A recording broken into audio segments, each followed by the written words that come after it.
வணக்கம். ஜோதிடம் சார்ந்த நிறைய விஷயம் நம்ம சேனலில் பேசிட்டு வந்துட்டுருக்கோம். இப்போ பார்க்க போகிறது பார்த்திங்கன்னா தமிழ் புத்தாண்டு ராசி பலனில் சிம்ம ராசி. இப்போ சிம்ம ராசியை பற்றி பார்த்தோம் அப்படின்னா, சிம்ம ராசினாவே பார்த்தீங்கன்னா நம்ம எப்படின்னா ஒரு தாங்கிற எண்ணத்தை கொடுக்குற ராசி பார்த்திங்கன்னா சிம்ம ராசி. ஏன்னா சூரியன் வந்து உங்களுக்கு அங்கே வந்து சூரியனோட ராசியில் பிறந்திருக்கும். பட் ராசியாக இருந்தாலும் சரி, லக்கணமாக இருந்தாலும் சரி, ஒரு அதிகார தோரணையில் வந்து நம்மக்கிட்ட இருக்க ஒரு பவர் வந்து பார்த்திங்கன்னா எதை எடுத்தாலுமே நம்ம அதிகார தோரணையில் தான் பேசுவோம் பண்ணுவோம். ஆனால் கடுமையான ஒரு போராட்டத்தை சந்திக்கக்கூடிய ராசி பார்த்திங்கன்னா சிம்ம ராசியும் ஒன்றுங்க. ஏன்னா சிம்மம் கடகம்லாம் போய் சத்தியமாக ஒரு சீக்கிரத்தில் வந்து நம்ம ஒரு இடத்துல வெற்றி அடைஞ்சிட முடியாது. கண்டிப்பாக ஒரு போராட்டத்தெல்லாம் சந்தித்து தான் நம்மளால் வெற்றி அடைய முடியும். அப்படிப்பட்ட ராசி பார்த்தீங்கன்னா இந்த தமிழ் புத்தாண்டு வருஷ பலனில் என்ன பலன் செய்ய போகுது அப்படிங்கிறத பார்ப்போம். உங்களுக்கு வந்து ராசிலே பார்த்தீங்கன்னா கேது உட்காந்துருக்கிறதுனால உடல் சார்ந்த விஷயத்தில் ரொம்ப எச்சரிக்கையாக இருங்க.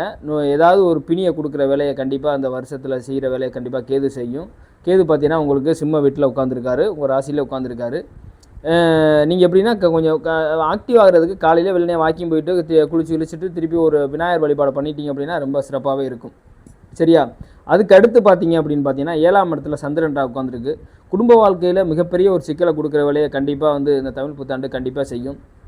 சமுதாயத்தில் நீங்கள் வந்து பார்த்தீங்கன்னா இவர் வந்து தப்பான ஆள், அதாவது வந்து சந்திர திசையோ ராகு திசையோ யாருக்கா நடக்குது அப்படின்னா அந்த புத்திகள் நடந்தாலுமே சரி, உங்களுக்கு வந்து இவர் வந்து தப்பான ஆள் அப்படிங்கிற மாதிரி சித்தரிக்கிற சூழ்நிலையை கண்டிப்பாக கொடுக்கும்.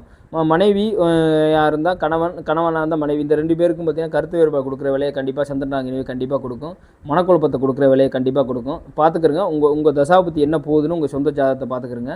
கண்டிப்பாக நடக்கிற வேலையை கண்டிப்பாக செய்யும். அதே மாதிரிக்கு பார்த்தீங்கன்னா 8ஆம் இடத்துல செவ்வாய் புதன் சனி உட்காந்துருக்காரு. யாருக்காவது செவ்வாய் திசையோ புதன் திசை சனி திசை நடந்துச்சுன்னா விபத்து நடக்கிற சூழ்நிலை கண்டிப்பாக நடக்கும். பார்த்துக்கிறங்க. விபத்து அசிங்க அவமானத்தை சந்திக்கிற சூழ்நிலை கிடைக்கும். உங்கள் ஜாதகத்தில் இந்த திசையெல்லாம் நடக்காமல் இருந்துச்சு, புதன் திசையோ சனி திசையோ செவ்வாய் திசை நடக்காமல் இருந்துச்சு அப்படின்னா கண்டிப்பாக உங்களுக்கு நல்லதாக இருக்கும். இல்லை அப்படின்னா செவ்வாய் அந்த அதோட புத்திகள் ஏதாவது ஒரு திசை நடந்தாலும் சரி, அந்த புத்திகள் நடக்காமல் இருந்தாலும் கண்டிப்பாக நல்லாயிருக்கும். இல்லை நடந்துச்சு அப்படின்னா அந்த விபத்து சார்ந்த விஷயங்கள் நடக்க கண்டிப்பாக வாய்ப்பு இருக்குது. அதே மாதிரிக்கு பார்த்தீங்கன்னா 9ஆம் இடத்துல சூரியன் சுக்கிரன் இருக்கார். உங்கள் சுக்கிரன் சூரியன் இணைஞ்சிருக்கும் போது அதாவது தந்தை வழியூரில் கொஞ்சம் இணக்கம் கண்டிப்பாக கொடுக்கும். கொஞ்சம் அதிகார தோரணை நீங்கள் குறைச்சிக்கிட்டு இந்த சித்திரை மாதத்தை மட்டும் அப்படின்னா அதுக்கப்புறம் ஒன்றும் பிரச்சனை இல்லை. கண்டிப்பாக வந்து ஒரு இணக்கத்தை கொடுக்குற வேலையை கண்டிப்பாக செய்யும்.